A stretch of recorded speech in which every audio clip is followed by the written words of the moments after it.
We are starting things off with some breaking news this morning on Up with KREM. A semi-truck and a car crashed into each other on Interstate 90 this morning. Now, this is a live look at the situation right now, and as you can see, that semi-truck has lanes completely blocked right there. So right now, Geiger Frontage Road is completely blocked off as well. That's according to Washington State Patrol. Now, they also say that the driver of the car swerved in front of that semi-truck, causing it to roll off of the interstate. The truck driver does have serious injuries, and we are told that the driver of the car was not injured. We're also being told that the driver of the car is suspected of drunk driving. Now, the truck did have some items in it containing frozen seafood. Now, of course, this is a developing story, so we are continuing to gather more information and keep you updated with the very latest on this, as well as the traffic situation as well, here on Up with KREM. Well, good morning and thanks so much for joining us once again here on Up with KREM. I'm Channing Curtis. Now today, 3 members of a white nationalist hate group are scheduled to appear in court. The suspects are from Illinois, Utah, and Colorado. They were arrested alongside with 28 others for conspiracy to riot at a pride celebration in Coeur d'Alene in June. So far, the judge has not allowed cameras in the courtroom for any of the hearings. Now, after today, the next court date is scheduled for August 22nd, with 5 additional suspects appearing in court. Now, we will continue to bring you the latest from that hearing all this morning and this evening tonight on the KREM 2 News. Well, let's get a look at today's forecast. Joining us now is Nicole Hernandez. She's filling in for meteorologist Thomas Patrick on this Monday morning. So, Nicole, are things finally starting to cool down around here?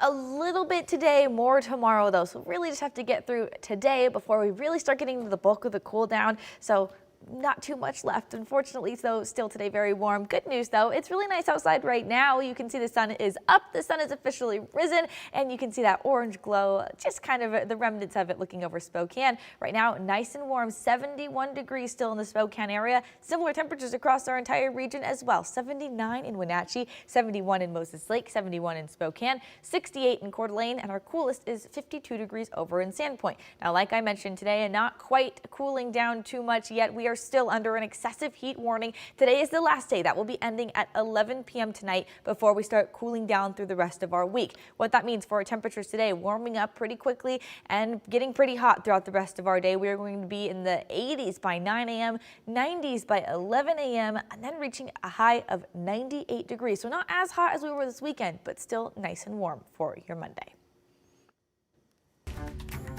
Well, the Spokane Fire Marshal says that the cooling tent set up on WashDOT's property near I-90 and Freya is illegal. Now he's requesting that it be removed by 9 a.m. today.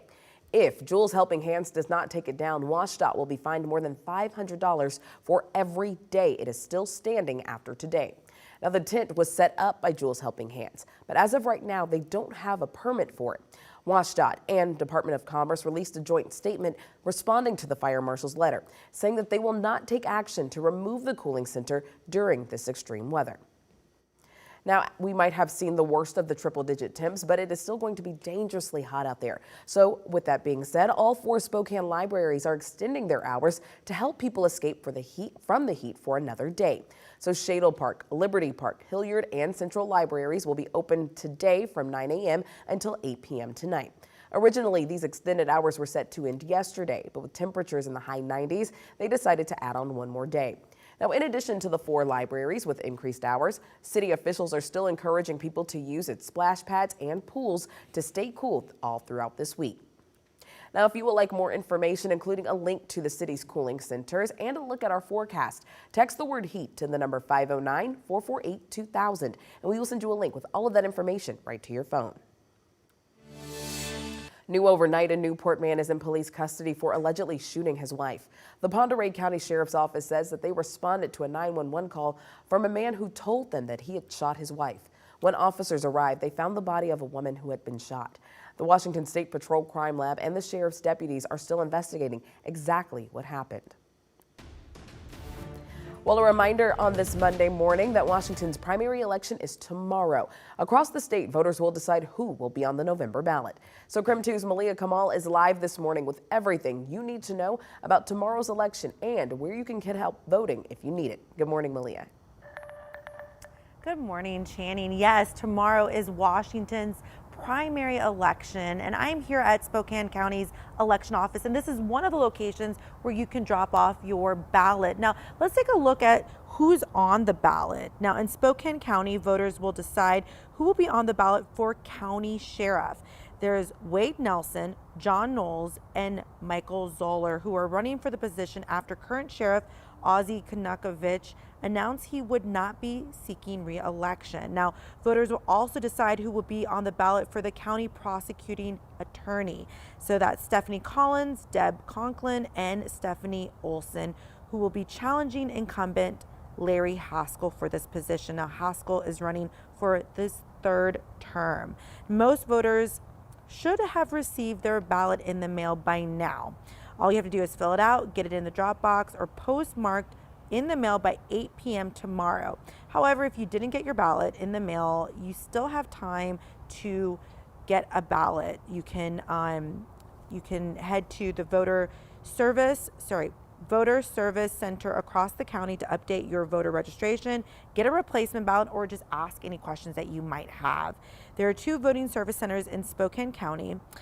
There's the election office and the Center Place Center in Spokane. Now, both of those locations are open until 4 p.m. today and 8 p.m. tomorrow. And as mentioned, you have until 8 p.m. tomorrow. Actually, even says it right on the ballot box here. You have 8 p.m. tomorrow to drop off your ballot. In Spokane Valley, Malia Kamal, KREM 2 News. Now, if you would like to know more about the candidates on your ballot for this primary, KREM 2 has put together a voter guide just for you. Text the word VOTE to the number 509-448-2000 and we will send you a link right to your phone. And KREM 2 will have complete team coverage on election night with the results from all of the big races happening across Washington state. Just about 6:08 now, time for your morning rush. More news in less time. The Spokane Regional Health District reported their first presumptive case of monkeypox. Testing was done on the adult over the weekend. However, SRHD says the patient was most likely exposed outside of Washington state. Right now, SRHD is working on contact tracing to identify anyone who may have had close contact with the patient. The department says the need for vaccines is being evaluated on a case-by-case basis. Doctors say the Spokane Valley firefighter who had a heart attack after working a 24-hour shift will not recover. That's according to the Spokane Valley Fire Department. Dan Patterson collapsed at the station after going for a run following his shift. Plans are being made by the department to honor Patterson with a line-of-duty funeral. And a motorcyclist from Ephrata has died after they crashed into an SUV. According to the Washington State Patrol, it happened Sunday morning on State Route 17 at the Blue Lake Rest Area near Coulee City. The driver of the SUV attempted to turn left in the rest area and the motorcycle collided with it. And that's a look at your morning rush. We're exploring the life and legacy of a pioneer who broke barriers and explored the final frontier.